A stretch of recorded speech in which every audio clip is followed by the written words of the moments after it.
Merhaba arkadaşlar, yepyeni haberlerle karşınızdayız. Afra Saraçoğlu Mert Ramazan Demir ile ayrılık iddialarına net yanıt verdi. Afra Saraçoğlu Paris Moda Haftası dönüşü Mert Ramazan Demir ile yaşadığı ayrılık iddialarına son noktayı koyarak açıklamalarında bulundu.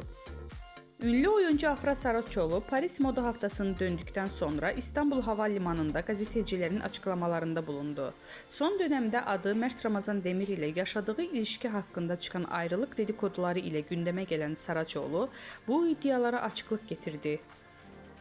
Saraçoğlu yeni projede olan Abi dizisinde başrollerini paylaşacağı Kenan İmirzalıoğlu ile arasındaki yaş farkı hakkında sorulara da yanıt verdi. Genç oyuncu yaş farkının ilişkiye engel olmayacağını vurguladı. Demek sevildi ki bu kadar konuşuldu. Yaş farkının bir problem olacağını düşünmüyorum dedi.